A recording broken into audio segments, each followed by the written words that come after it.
Hello, everyone. Hello. I hope everyone's having a good evening. Thank you for joining us. Hmm. This is Celebrate a Hero, and I'm blessed to be married to one. Oh, what's going on with that? Sorry. What? Without further ado. Hello, Shoot! I forgot. God.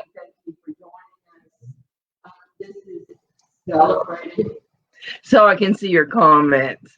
Anyway, without further ado, let me introduce you to Joe May, who is an art teacher at Brookwood Middle School. This guy, and he's got a master's in art education and another master's in school counseling.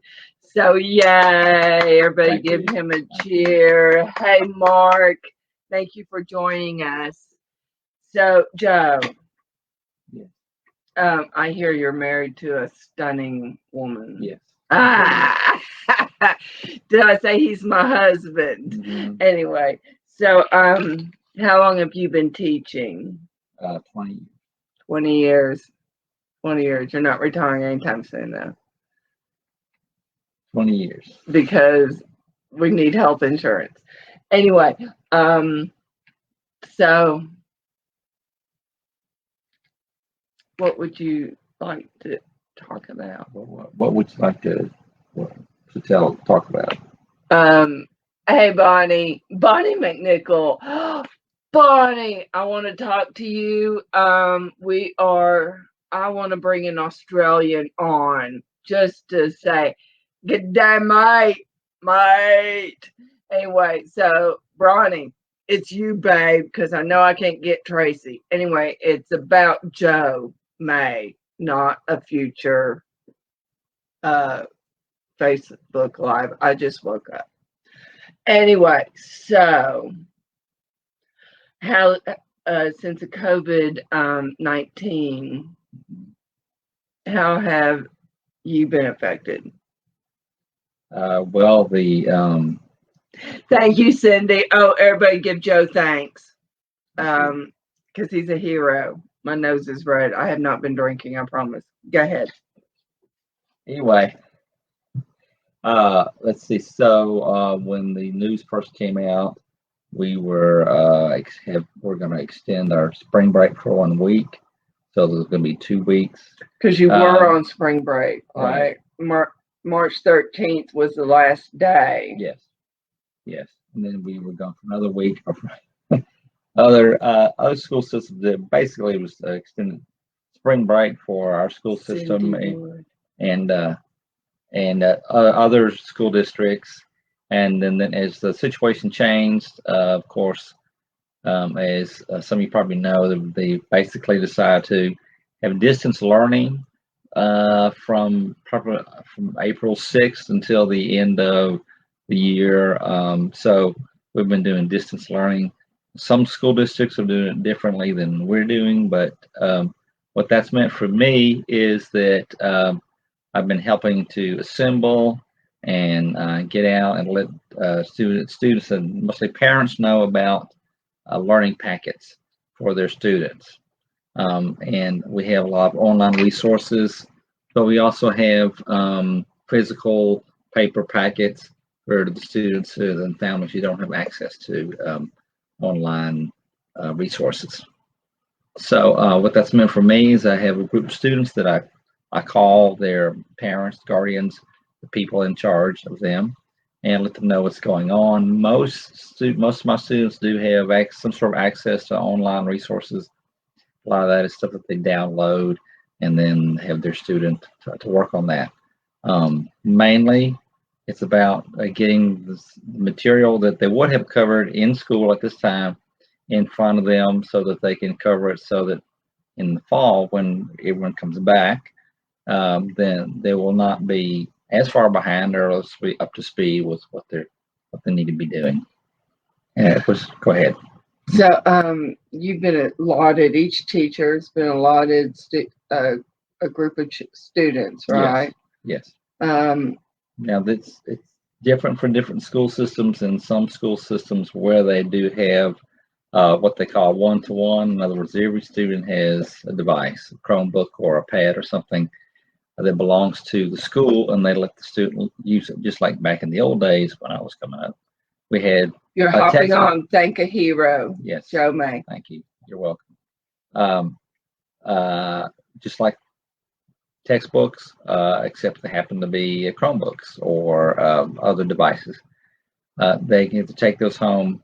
The beauty of that is that all the classes, all the courses, the instruction can be done online. The students can interact with that, and then the teacher will know, or the administrator will know, who's been online, who hasn't. So the beauty of that is that a student can't say, "Well, I've done it all," because if it doesn't show up on the website that they've done it, they haven't done it. But because of the way the school system works and we don't have enough students, it's just not ethical for us to assign something for everyone if everyone doesn't have access to it. So that's what we've been doing. Yay. So you once a week you call how many students, parents? About 24, 25 that I call. And because, how are they coping with homeschooling?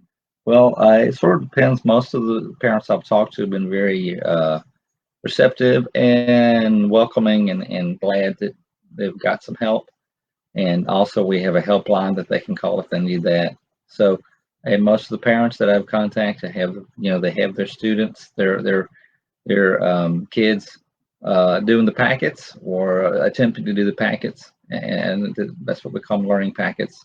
So, and from what I've heard from others who have online things, it's the same kind of thing. So it's not exactly that the parents are being the educators, but they're having to be the ones who make them stay on task, which is what teachers do. Say, do your work. Do your work, yeah. But now you're telling parents, do your work. Which most parents are used to telling their kids what to do. Yeah. And how are they coping? Have they shared without divulging any names? And like I say, I haven't. All I've heard is that they're making sure their students are getting with it.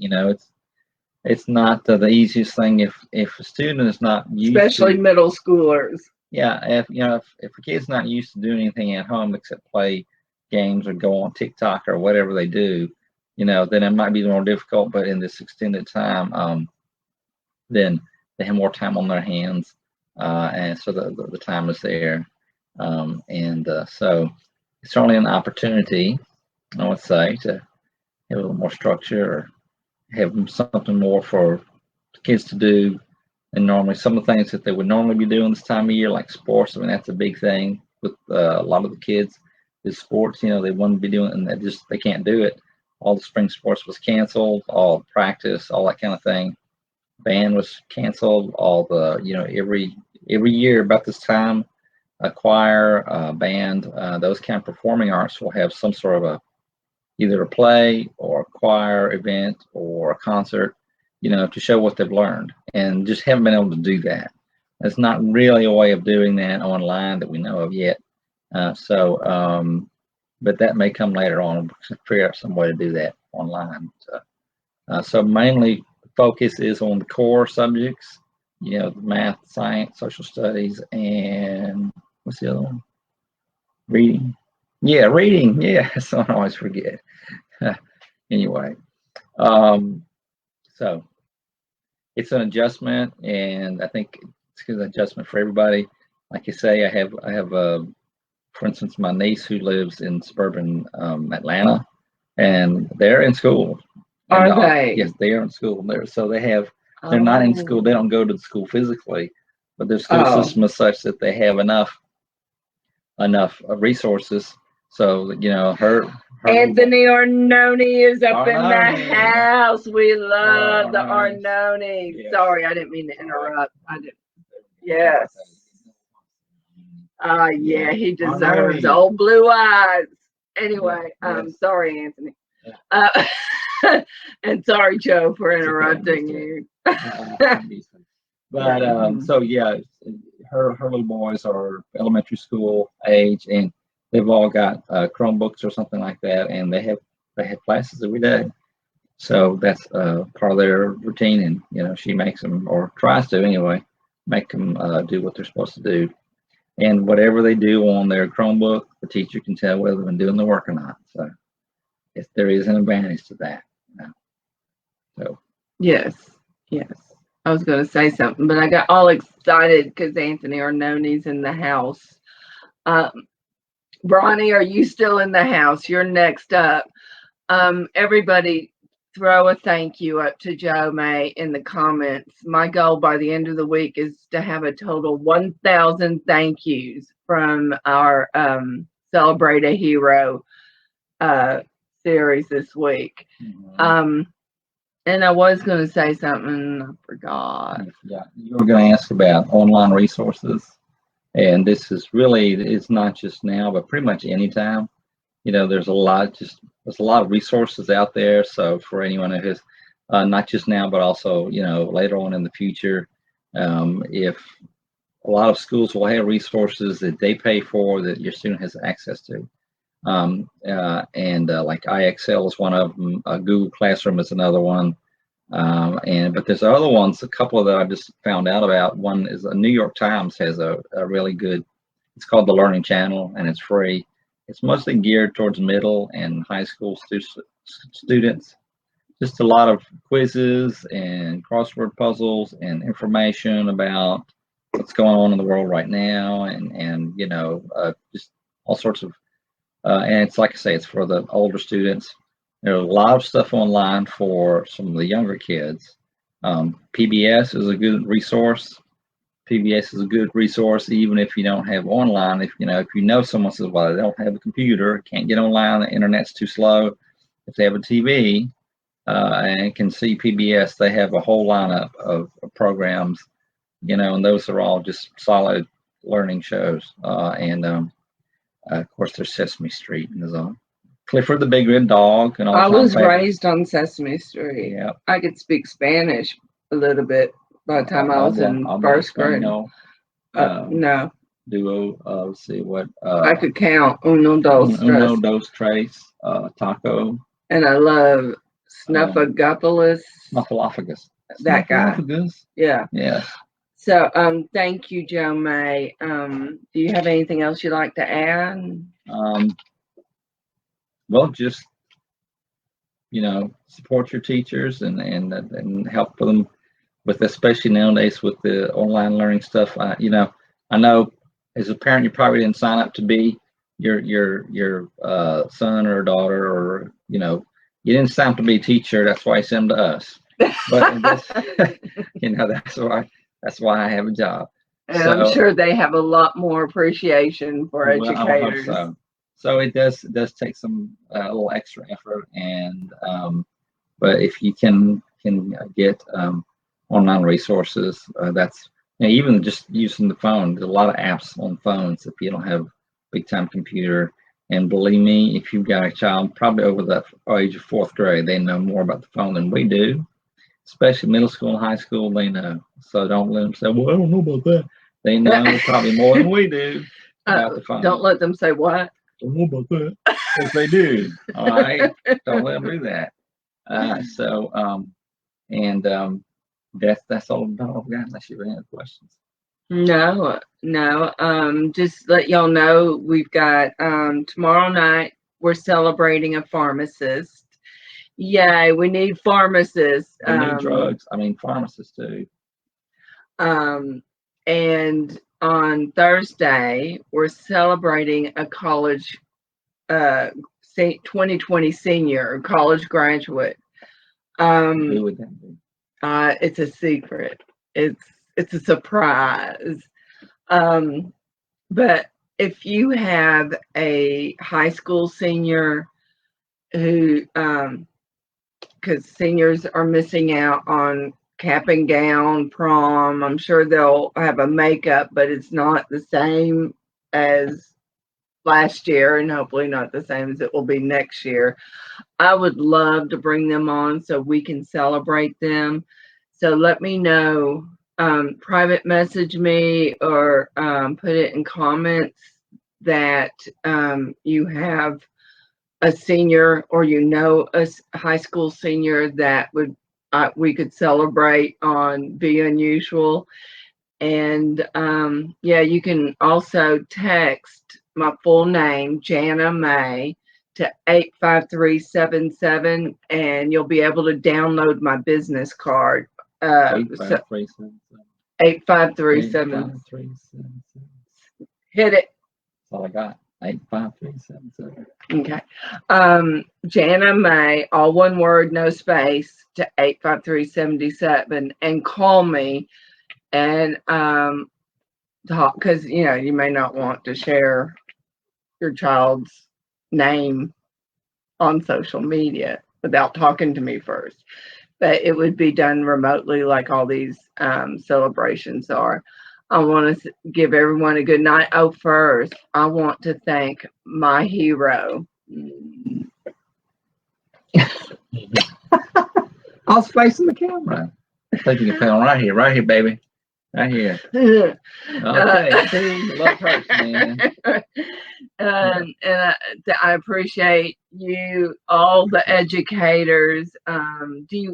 Well, there's so many. I was going to say, do you want to dedicate Mrs. Baggett? Baggett, yes. Retired principal from River Chase. I mean, I've worked Dr. Turney. Dr. Turney and Mrs. Gossett. Sorry. Yeah. Michael Cloninger. Yeah, that's right. Mr. Strickland. See, I'm just throwing it out there. Yeah. So, hey, Mr. Strickland. I don't know if you'll see this, but no, I'm doing my work. Anyway, yeah, no one really gets into education and stays with it just for the money, obviously.